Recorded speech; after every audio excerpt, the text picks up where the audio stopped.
తమిళ senior star hero Chiyaan Vikram కొత్త Tamil pan India cinema Veera Dheera Soora release అయి నిన్న ఆదివారంతో 11 రోజులు కంప్లీట్ అయింది. ఈ 11 రోజుల గ్రాస్ కలెక్షన్స్ చూస్తే తమిళనాడులో ఈ సినిమా 36 కోట్లు గ్రాస్ కలెక్ట్ చేస్తే తెలుగు రాష్ట్రాల నుంచి 2.5 కోట్లు, ఇక కర్ణాటక, కేరళ అండ్ హిందీ నుంచి మరో 3.5 కోట్ల గ్రాసు, ఇక ఓవర్సీస్ మేజర్గా తమిళ మార్కెట్ నుంచి మరో 16 కోట్ల గ్రాసు. అలా టోటల్గా ప్రపంచవ్యాప్తంగా వీర ధీర శూర 11 రోజుల్లో 58 కోట్లు గ్రాస్ అయితే కలెక్ట్ చేసింది. ఇక అందులో థియేటర్ల రెంట్లు, గవర్నమెంట్ ట్యాక్సులు, ఖర్చులన్నీ పోను డిస్ట్రిబ్యూటర్ షేర్ వచ్చేసి 28 కోట్లు ఉంది. ఈ సినిమా బడ్జెట్ 55 కోట్లు అయితే డిస్ట్రిబ్యూటర్లకి 28 కోట్లకు అమ్మారు. 28 కోట్లకు గాను 28 కోట్లు వెనక్కి వచ్చి సినిమా బ్రేక్ ఈవెన్ కంప్లీట్ అయింది, క్లీన్ హిట్ అయింది. బట్ ఏరియా వైజ్ చూసుకుంటే తెలుగు రాష్ట్రాల్లో ఈ సినిమాని 4 కోట్లకు కొన్నారు డిస్ట్రిబ్యూటర్లు.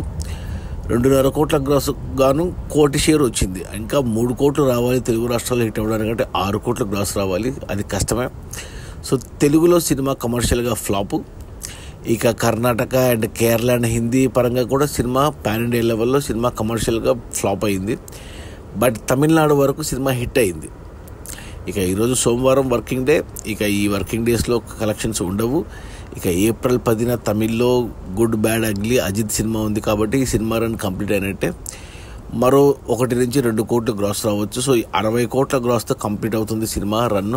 30 కోట్ల షేరు, అంటే 1-2 కోట్ల లాభాలతో సినిమా తమిళ్ వరకు హిట్. బట్ పాన్ ఇండియా లెవెల్లో ఇంక్లూడింగ్ తెలుగు సినిమా కమర్షియల్గా ఫ్లాప్. అది మన చియాన్ విక్రమ్ కొత్త Tamil pan India cinema Veera Dheera శూర.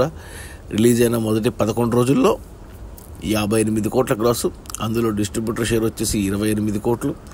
సినిమా బడ్జెట్ 55 కోట్లు అయితే డిస్ట్రిబ్యూటర్లకు 28 కోట్లకు అమ్మారు. 28 కోట్లకు గాను 28 కోట్లు వెనక్కి వచ్చే ఓవరాల్గా.